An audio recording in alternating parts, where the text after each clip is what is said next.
Have you ever struggled with your kick serve? Have you struggled with the technique, with getting heavy spin on the ball, getting the ball to jump up over your opponent's shoulders? Have you struggled maybe with getting power on the kick serve? Well, today we're going to go over 5 common kick serve mistakes and how you can fix them. Join me.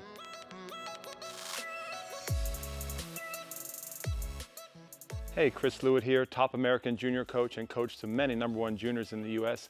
Let's get into the first mistake on the kick serve. Okay, mistake number 5 on the kick serve. Most common mistake, I work on the kick serve all the time with my students, week in and week out with some of the best kids in the country. And I would say number 5 is very common. There's not enough spinny sound, so that would be the RPM. The spin rate is too low. And so what I suggest is when you're working on this, if you're having trouble getting spin, you gotta listen for the sound and you have to accentuate your whip. The whip in the wrist, which is an oftentimes debatable subject, whether the wrist is moving or not, but the wrist, the elbow, and the shoulder have to go up with a fast acceleration. There has to be a good whip through here. What I often see is that players are kind of stiff through there, and the wrist doesn't move, the elbow doesn't move that much, and they're just kind of locked through here.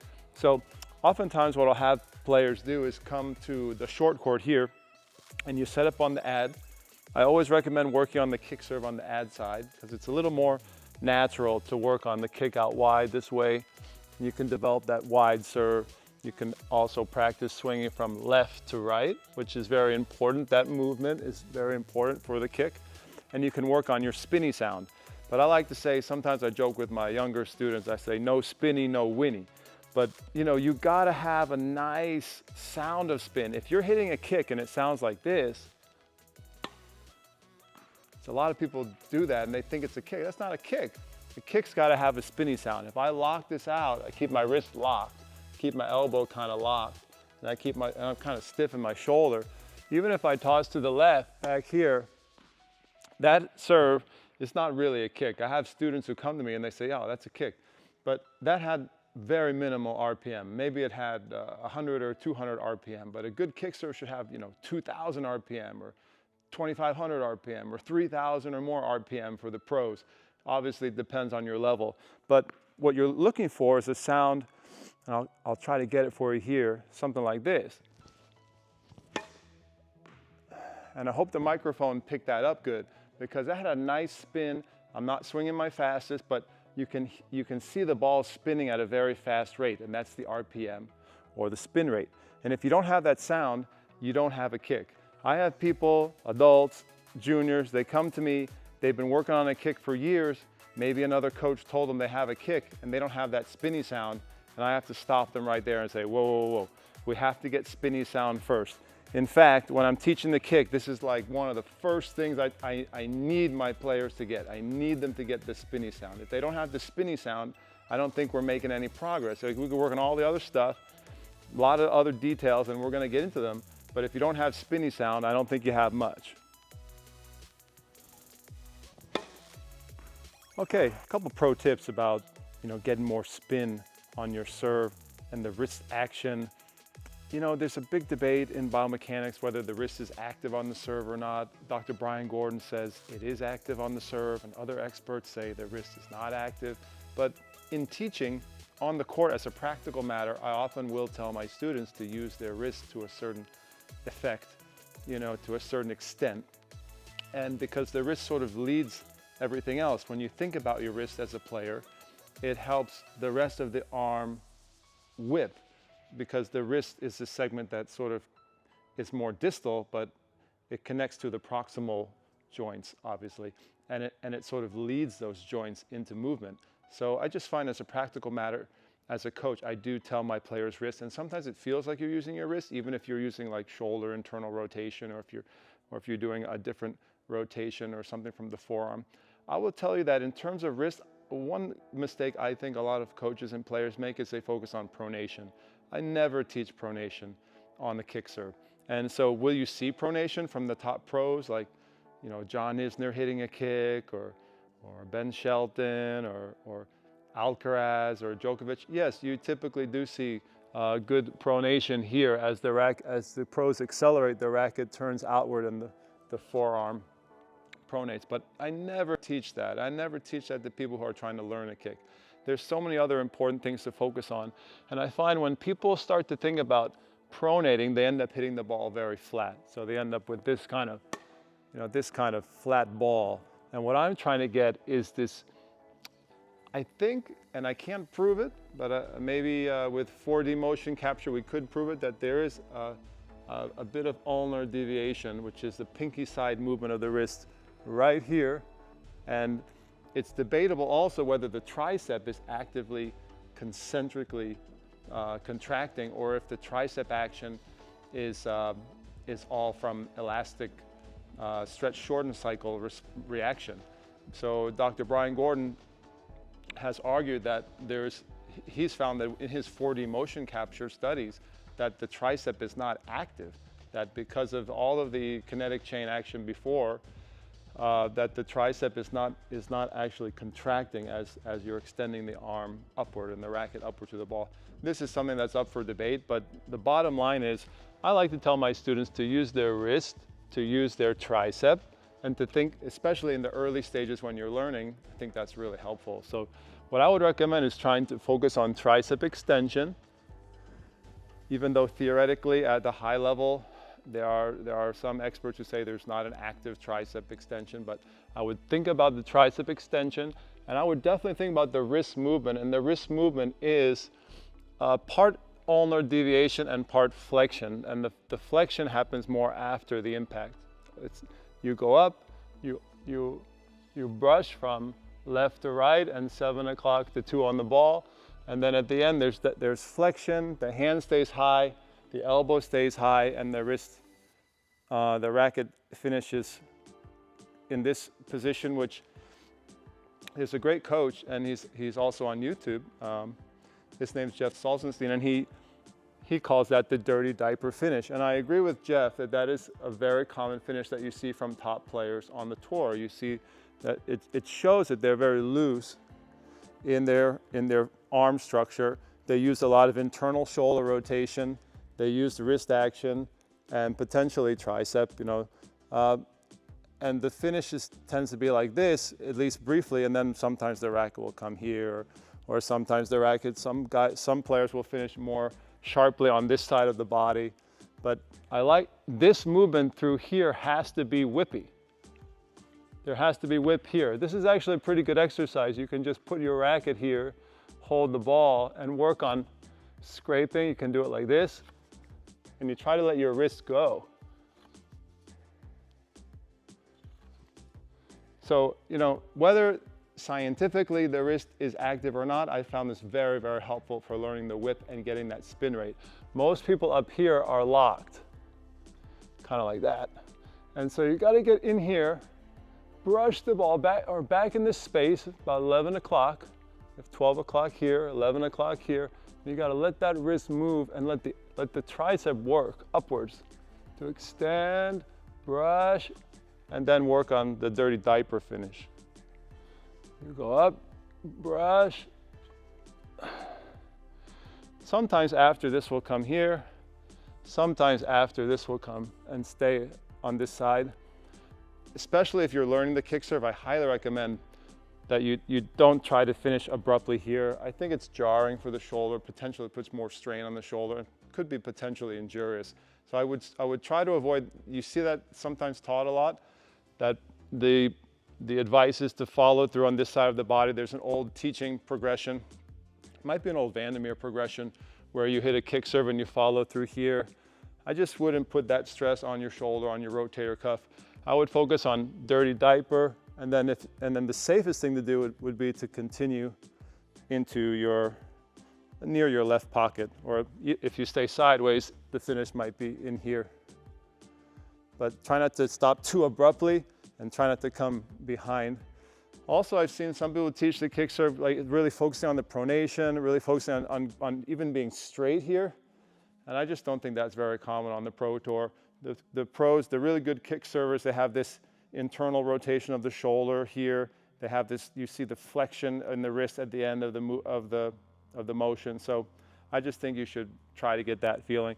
And so the next level here is you can choke up on the racket, even if that's helpful. You don't have to hold at the bottom. You can choke up. The next level would be to brush, maybe spin the ball off your hand, just getting the feeling. Just getting the feeling of spin. Oftentimes I'll do this and I'll manipulate my clients, my players. I'll go in and manipulate their wrist and their elbow and their shoulder. I'll help them feel the movement kinesthetically. But if you're by yourself, I think this is probably the best way to do it. You can put the ball up and just feel here, up here, right in this space, and try to reach back to the left.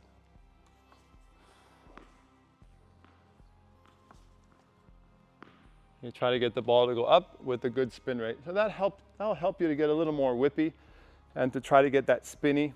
But it's tough, man. You can't be locked and you can't be tight.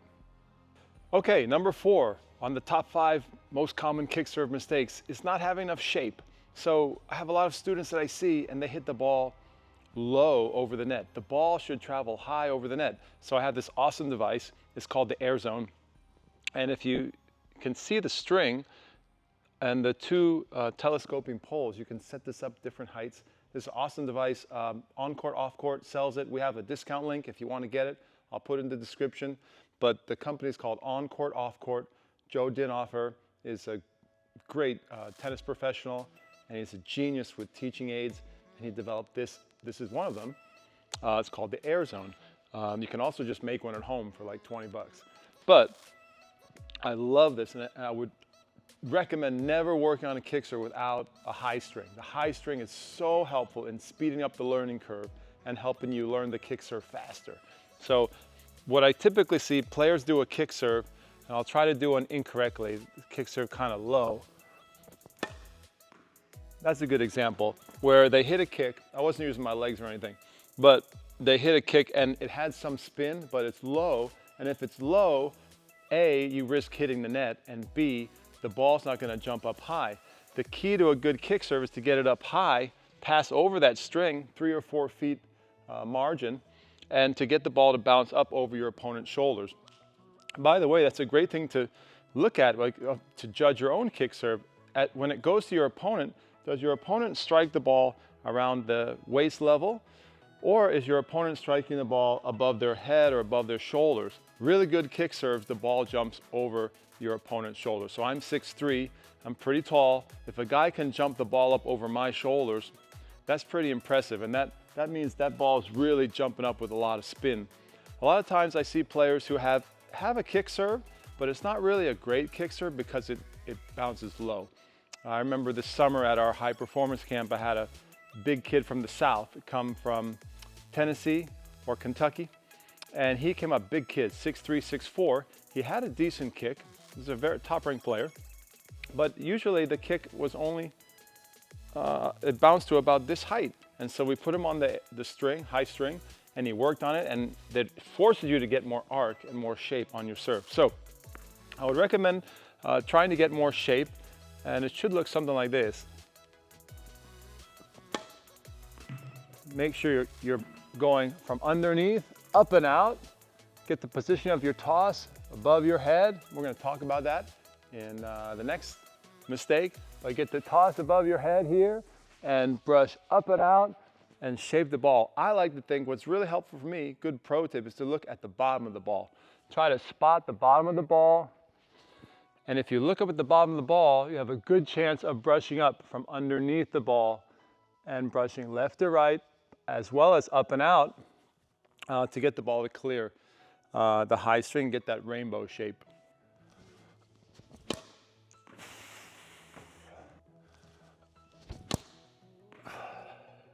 Good. One of the things you want is that hang time. You want the ball to hang in the air, go high like a rainbow, and then dip down.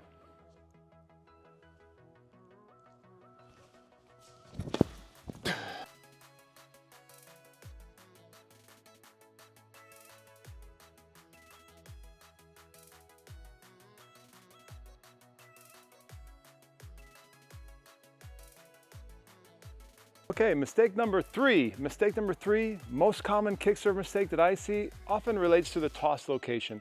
And most people struggle with the toss either too far in front or too far behind. And this relates to the common mistake number 4, where you're having trouble getting enough shape on it.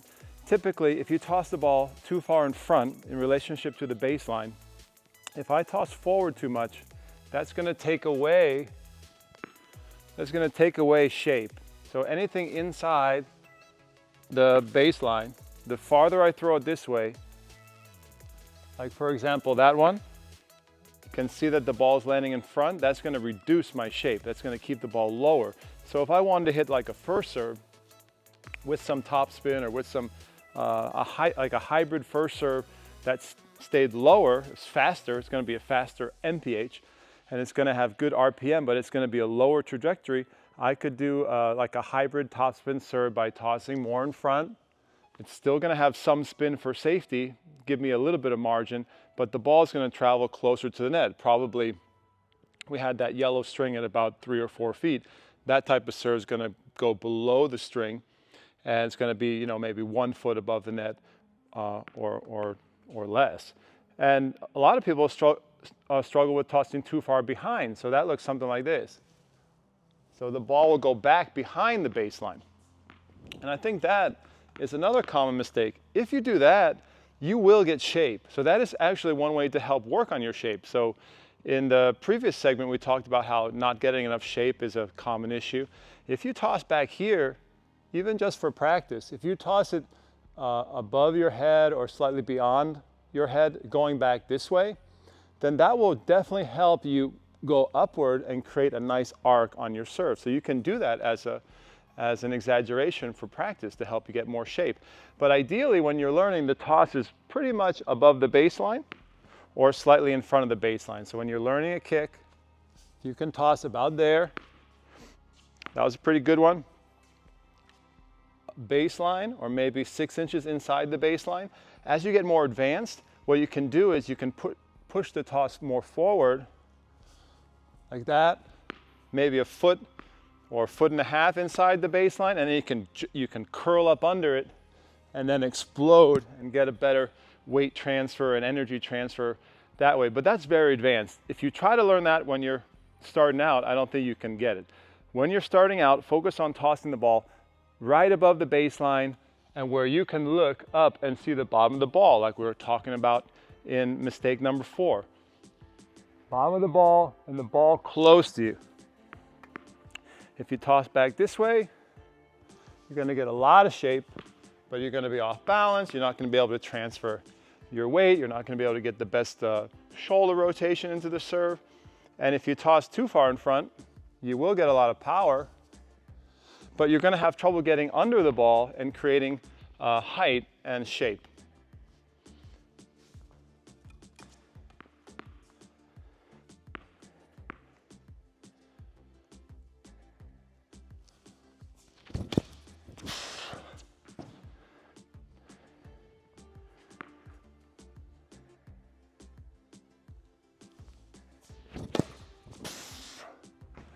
That one was right in the corner and above the string.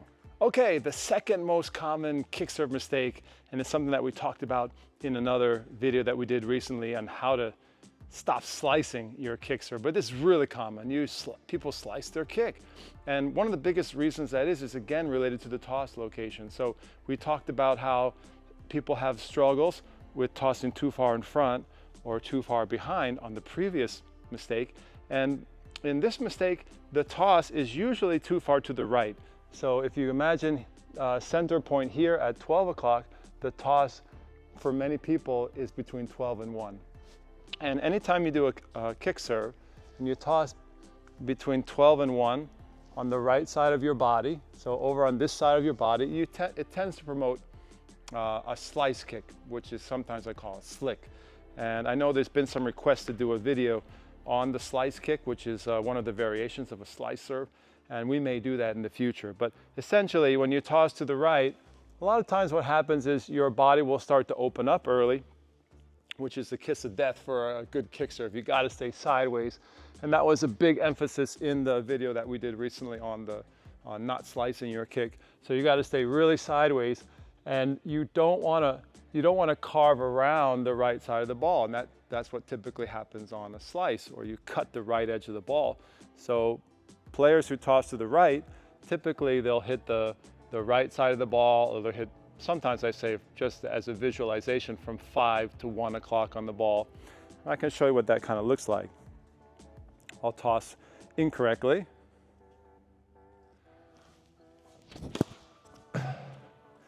Yeah, that wasn't a bad example. That toss was way kind of to the right, and the ball had some topspin, but it didn't have any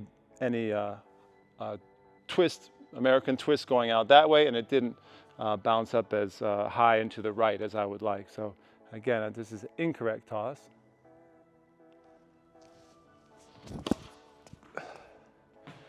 And that's very common. That's sort of a combo deal, slice and kick together. So that's a really common issue. What I would suggest is work on tossing over to the back of your head and let the ball fall down your back. So you're not going to toss extreme to the left, because that could cause an injury to your lower back. You have to be very careful. You do not want to arch your lower back. That's very important. That's called lumbar extension. And you want to safely bend your upper back, which is your cervical spine, and your thoracic spine. So you can safely bend your upper back, your neck, and the upper part of the back, but you don't want to bend your lower back, which could increase the likelihood of a stress fracture in your lower back, which is quite common now in tennis. So a good toss to the left to help promote learning a kick would be something like this. And make sure that you don't go too extreme. Keep the ball a little bit behind you. And if it's too far, you won't be able to catch it. If you're flexible, good shoulder mobility like me, you could probably catch the ball right here. This is a good checkpoint right here. And then you're going to reach back and try to brush the ball with your racket. Sometimes I like to try to connect my hands here just to get the swing path. Connect. In other words, you don't want to be here and come around your body like this, or come around your head like this. You really want to reach back behind your head, behind your left ear, toss here, and brush back in this space. And if you don't have the toss here, you can't create that upward, up and out swing that creates a good kick. I'll show you what that looks like.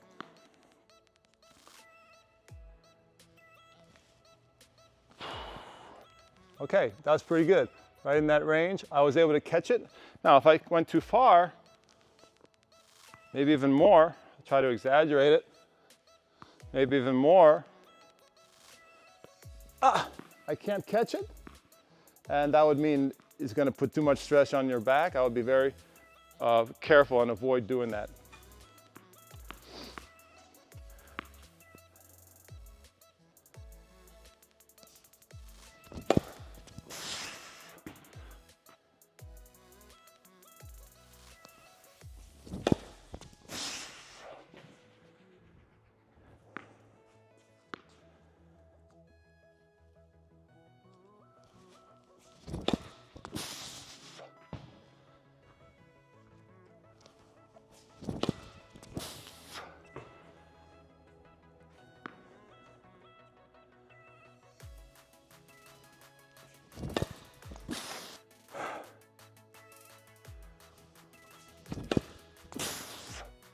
Okay, number one problem that I see, the most common problem on the kick serve is, you're not gonna believe it, but it's the grip.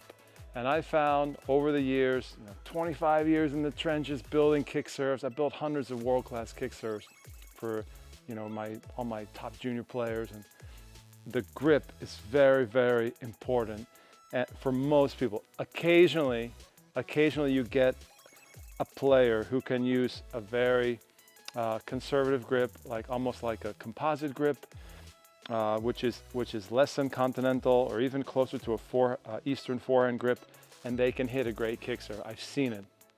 I've seen adults do it, and I've seen some kids do it. You have to have like an amazing hand action, control of the wrist, incredible coordination, maybe range of motion. It is possible. But for the most people out there, for the majority, for the 99%, and even for most of the pros, a grip that's closer to an Eastern backhand, one-handed backhand grip with the index knuckle near the top of the bevel. So if you're familiar with the bevels, there are 8 bevels on the racket handle, and there are many good videos out there explaining the racket handle. But basically each panel is 45 degrees, and the top panel is typically called 1.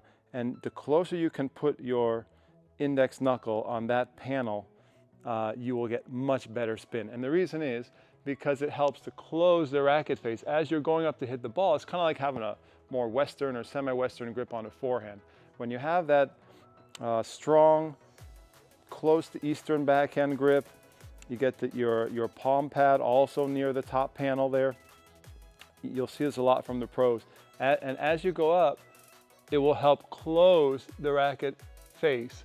And you'll start to lead with this edge of the racket. Instead of being more open here, you'll close here. And I found it's very important to combine that more extreme grip or more aggressive grip with that wrist action that we talked about at the beginning of this video. We talked about using the wrist more, using the elbow more, getting a good whip up to the ball, dare I say a snap. You know, that's kind of a controversial term if there's a snap of the wrist, but essentially when you combine that grip structure, aggressive, with good acceleration of the wrist and the arm and shoulder here, and you let this move, this has to be supple and flexible, mobile. When this moves combined with that grip, it's amazing. It's like magic. And so it's not just the grip. Like a lot of coaches will tell you to try a little more grip. I'm saying you should definitely try it. Like it's going to unlock the kick serve for you, but it only unlocks the kick serve if you combine it with number 5, the first area that we talked about, and that's the whip. So when you combine the grip with the whip and you're loose and you get this acceleration through here and the wrist is mobile and moving and flexible, you'll start to get that spinny sound that we talked about, and that will create the magic of the kick serve. But what happens is a lot of times people try the grip, but they don't get the whip, and their arm is too locked, their wrist is locked, their elbow may be very locked, shoulder tight, and the grip's not going to help that much in that situation. The only time the grip will help with a lot of spin is when you're moving that racket really fast. So it looks kind of like this.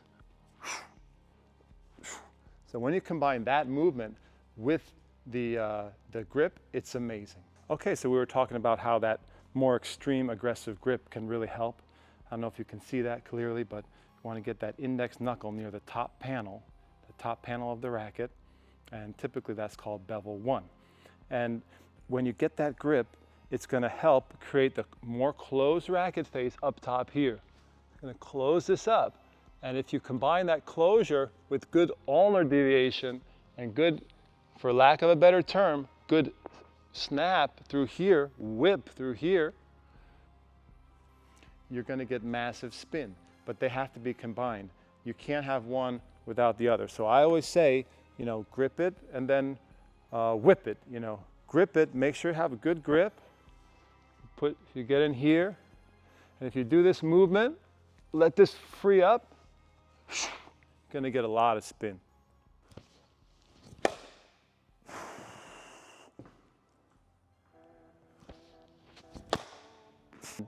Whip upwards here from 7 to 2.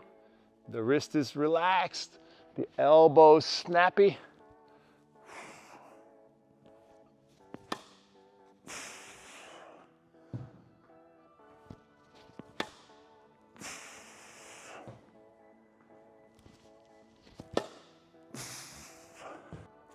Guys, check your grip, check your whip. Try to get that movement in the wrist, that loose arm up top. When you combine grip with whip, you'll get the best spin possible.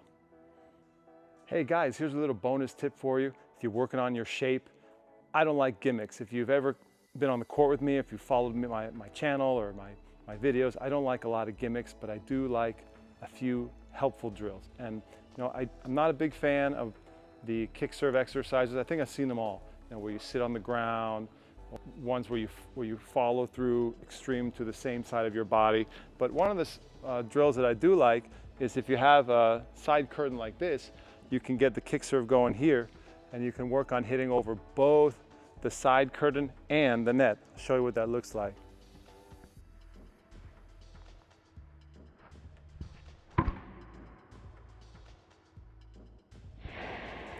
Hi guys, I hope you enjoyed this video, this deep dive into the top 5 common mistakes on the kick serve. I hope you got some value and learned some cool stuff.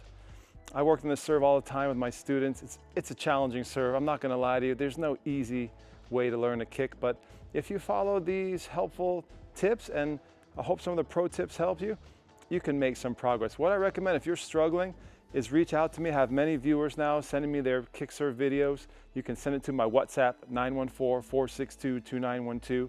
And I actually respond to all my WhatsApp messages personally. And if you're really struggling, I encourage you, just shoot me a video. I don't even charge for that. Just check out your serve real quick, and I'll shoot you some comments back and try to help you out. Because sometimes with a kick serve, a video is not enough. Even with really good information, it's just not enough. And you need some one-on-one feedback to help you along. So take advantage of that. If you liked the video, please leave a comment down below, share the video with friends, tell people about our growing channel. We're trying to provide really high-level instruction from a real high-performance coach who works in the trenches every day. That's me. I'm not just making videos, but I'm really an actual coach with 20, 25 years experience in the trenches, and I'm trying to share that knowledge through video to help people around the world. So guys, thanks for tuning in. We'll see you on the next one. Remember, if you like this video, check out my other kick serve video right here.